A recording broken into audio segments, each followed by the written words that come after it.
Welcome to the Rise Up in Business podcast. I'm Tracy Crane and I'm your host. I'm a business lawyer, an entrepreneur, a wife and a mum to two wonderful little people. This podcast is designed to be the business and law podcast for small business owners. Each episode explores different business and legal concepts in a clear and easy to understand way, all delivered in bite-sized chunks that are easy to listen to. You're sure to be able to take little nuggets of gold from each episode and implement them into your business straight away. I'm bringing you these podcast episodes each week with my intention being to share with you what you need to know to feel empowered so you can rise up and take control in your business. Let's get into today's episode.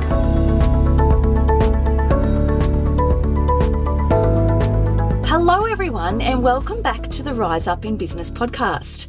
Today's episode is going to be really practical for so many of you and you'll be able to walk away with some real little nuggets of gold that you can action straight away. I'm really sure of it. Continuing on the theme of overwhelm in business, I'm talking today with Kristy Robinson and we're going to have a chat about overwhelm and business systems and processes. Kristy is a business coach and a consultant, and she specialises in helping small business owners scale and build sustainable businesses through strategies and systems. And this is just a shared love of mine, so I'm so happy to have her on. Kristy, welcome, and thank you for joining me. Tracy, what a lovely welcome. Thank you so much for having me on your podcast. I'm really excited to be having this conversation with you today. Oh, it's my pleasure. I'm so grateful that you've made the time. For those who don't know who you are, could you tell us a little bit about you and a little bit about your podcast? Because I just know that so many people will get value out of hearing this from you now as well. Oh, thank you. Well, let's start there. So the podcast that I have is the Run Your Business Like a Boss podcast, and it's for business owners who are in the growth stage of business. And Tracy, I think you're calling it the what's next stage. I call it the messy middle. You call it the what's next. But what we're both talking about here is the growth stage of business. And so often when we get to this stage of business, overwhelm hits like a ton of bricks. And so I wanted to have good, robust conversations to support business owners in this stage of business. And the reason for this is because this is the work that I do outside of the podcast as well. So as you said, I'm a business coach and I work with business owners who are specifically in this stage of business to help them to look at their operating and business model to help them to take their business to their next level of growth and scale. I love that. Thank you. That's a really lovely introduction, which is so descriptive and helpful. What I love about the way you approach your work with your clients is you don't take a Band-Aid solution, quick fix, let's just slap something on to keep you slogging, keep you going through. You really dive in and you genuinely do focus on sustainability. And I love that. So let's dive in and start talking about this. So in the podcast so far, I've been really talking to business owners who really hit that 3-year mark where there's a pause, there's a deep breath, and it's okay. I can come up for air now. I'm wearing all the hats and I'm doing all the things. Overwhelm is real. Burnout is just around the corner. Let's call it for what it is. Yeah. We need to take stock and we need to have a look at where we're at and where we're going. It's that, what am I doing in my business with my processes and systems? It's almost like an evaluation. Yeah, absolutely. I love the way that you phrase that actually, Tracy. First of all, it's really important for, you and I to acknowledge to get to this stage is a privilege. A lot of people don't make it out of startup, right? So for your listener who's listening to season 5, this is what you're talking about. They're in a great position. And I think on paper, it looks amazing. But then when you peel back the onion or look behind the curtains, it's a really challenging stage of business. And I mean, let's face it, every stage of business has its challenges, but this stage of business can have personal impacts. And it's so interesting because on those large Facebook groups, I don't know if you've started noticing it, there's a lot of people starting to talk about what's my kind of opt-out here. And this is where it all began. This is why I do what I do, because that was me with my first business. I was so overwhelmed. That's really what I'm trying to avoid for my clients. And that's why I talk about sustainability, because a sustainable business is a business that's going to be here 5, 10, 15 years from now that you still love to run. I am seeing it. You're right. And I hadn't really registered until you just pointed it out. I am seeing it a lot. And I'm fielding a lot of inquiries right now from people who need some legal support when they are looking at selling and positioning themselves to sell. But you're right. But why are we getting to that point with this concept of working in the business rather than on the business? And I almost feel like it's not being able to see the forest for the trees sometimes and not being connected with our why and being clear on where we're going. Absolutely. I think there's two parts to this, Tracy. I think absolutely you're not connected to where you're going, but also you're still doing things as you've always done them. Now, how you run your business when you've got 1, 2, 3 clients and how you run your business when you're at scale is two fundamentally different things. And that's why I talk a lot about the operating model of your business, because at this stage of business, you can't afford to be doing all the things. You can't afford to be touching all the things. You can't afford to be kind of winging your business. That you can afford to do those things in the startup stage. Whereas this stage of business, you really need to be intentional about what and how you run your business, or what you do and how you run your business rather. And that starts with exactly what you said a moment ago. You have to go forward into where do you want your business to be 5, 10, 15 years from now, which is what we all know to be is the vision of the business, and then work backwards from there and really looking at the operating model of the business to ensure that what you're doing now and into the future supports those long-term goals. So when you say operating model, what are you referring to? Where do we start? What are we looking at? Oh, good question. Well, there's a lot of different things, but starting with your offers is a great place to start. So for a lot of people, and this is where bright, shiny object syndrome can come into play, we think we can do that. I can do that. I should be doing that. And in reality do you want to be doing that? And just because you've done your business a certain way to this point doesn't mean that you should into the future. So it's what you said at the top of the episode, which is that let's just pause for a second and think about, is what I'm doing what I want to be doing moving forward? And that's really looking at the offers of the business.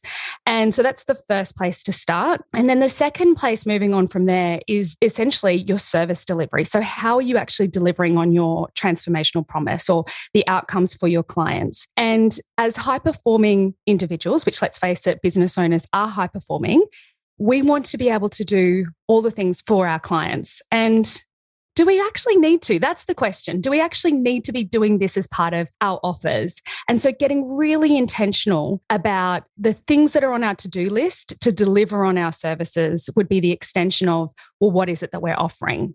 What a great place to start. And this is where overwhelm kicks in, I think, because there is this need at this point when we are exhausted and we're feeling the overwhelm and we're focusing on where to next, what do I do? And this is the point where the Band-Aid solutions come in. This is the point where we go, well, I'm really overwhelmed now. I'm really busy. I just need to get through this next little bit and then I'll think about it later. And that's the Band-Aid, certainly that I see. Do you see that a lot? Yeah, definitely. But my question to you and to your listeners is, do we want to actually be fitting more into our day? Or do we want to be focusing on more of the right activities that's actually going to move the needle on the business? How do we know? How do we know? Because I love what you said about just because you can do it doesn't mean you should. And just because you've been running the business this way doesn't mean you need to continue running the business this way. But how do we take stock and work out what's working and what's not and where we actually want to be focusing? How do we do that? Well, I think the first and foremost place to start is with the vision of the business. So start with the end in mind. And then if you're looking at the here and the now, which I know is what you're looking for me to answer in terms of a practical solution and an actionable step following the podcast, maybe the best thing for you to do right now is to write a list of all the things that you are doing and actually ask yourself, why? Why am I doing that? Does that need to be there? And from there, you can decide, well, is this something that I actually want to keep in the business? Do I want to retain that and maybe reshape that even if it's something that you don't want to do? Is it something that potentially I can hire a team member or outsource that activity to? Or maybe I can employ a tech solution to have that. Or perhaps altogether, it can be taken out. And that can feel a little bit scary, taking out something that you've always done. But you know what? At this stage in your business, you don't need to be doing all the things that you've been doing to this point, in my opinion. Oh, and I share that opinion so much. And this is where I think we can start confidently talking about niching as well, because niching is something that certainly contributes to the overwhelm. It's scary, it's confronting, it's all of the things. Speaking from experience, both niching in my own business and supporting other clients through that process, once we do look at taking things out, as you say, and really focus on that niche, the growth just flourishes. It just really, really does. It's almost paralyzing for so many small business owners. Do you see that when they get to this point and go, oh, I need to stop throwing the spaghetti at the wall and seeing what sticks. I really need to stop trying to be all things to all people, and having the confidence and the support in place to be able to take those steps to actively niche. Absolutely. I've spoken a lot about this on my podcast. Is the book The One Thing was a big contributor to this for me personally, is that when you're trying to be all things to everybody, you're no things to nobody. And it's such an important part of your business. And yes, you might enjoy working with different types of clients, but when you niche, you get better known for the thing that you do. You work with absolutely amazing clients, but also if overwhelm is truly something that's a sticking point in your business, then that's going to be a big part of relieving the pressure there. It is to flow on from that, isn't it? When we're talking about overwhelm and we're talking about niching and we're talking about whether we grow our team or implement some tech solutions, what are your go-to places to start exploring some of these tech solutions that we can look at implementing to help us work through the overwhelm, to help us finesse the business and the way forward? That's a really great question. I think it starts firstly with the individual of the business owner. As you say, I'm not really one for just having the same solution for everybody. Every business is unique, and the type of business and offerings and how you do your business is different. And secondly, every business owner is different. So in my experience with working with a number of different types of clients, not everybody wants the responsibility of having a team member. Not everybody wants to get stuck into systems. They don't necessarily trust it, or they don't want that complexity in their business. So it really does start with the individual business owner and what they're looking for in terms of garnering the support that they need. In terms of, well, what do we do with this conversation here? Because again, I know that everybody wants to have some sort of tip or some sort of action to move forward. The first thing that I would encourage anybody to do is to take it easy, to take it slowly. If you are going to overhaul your business in 90 days or in a quarter, that overwhelm that you're talking about now, that is about to be amplified. And if you were to just stop and take it a little bit slower and go, well, I'm going to slowly start to make some changes in my business that I know are going to help me.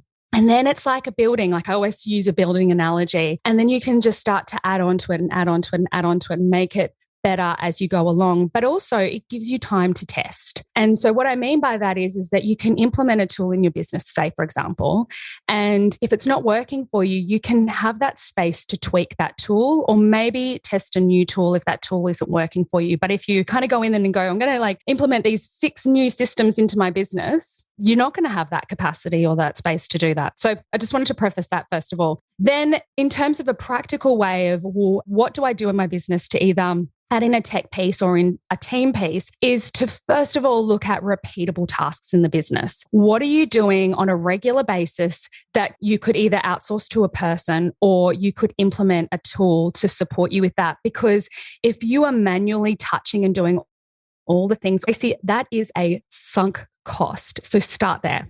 I love that. You've just taken the pressure off just listening to you talk about slowing down, which seems to be a common theme at the moment in my life. I keep telling myself to slow down. But it takes the pressure off because as business owners, we're always thinking, I've got to be doing more. I've got to be doing more.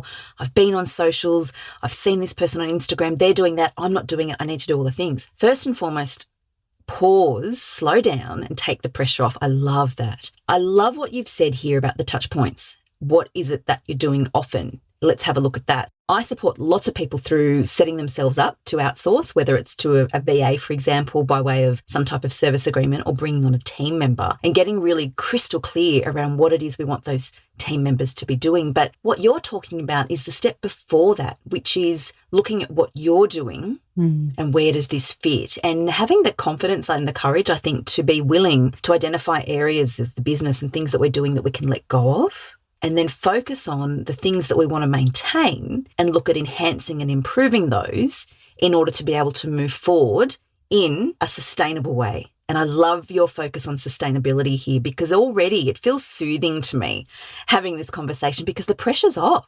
Because we're the ones that are putting pressure on ourselves. Absolutely. And this comes back to, as business owners, we're overachievers, we're high performers. And your comment around, we've made the decision to do it, we want it done now. And that's then just going to amplify or add to that overwhelm feeling. In 2022, we want it yesterday. And what's the rush? If you really, really want to have a business that's here 10 years from now, what difference is it going to take if you take it slowly, get it done right, and it takes 6 to 12 months to get this done, but in a 12 months' time, you're going to be feeling awesome, or 6 months' time, you're going to be feeling awesome. That is so heartening to hear. I actually had a conversation with my 6-year-old daughter yesterday, and I was trying to explain to her what instant gratification is and why it's not a good thing. And so you can imagine how pear-shaped that conversation went. But the concept is there, and I'm looking at them thinking, we don't need it right now. We've agreed on something. We've talked about it. Yes, I've agreed to this acquisition that she wants to make, but she's probably learning it from me.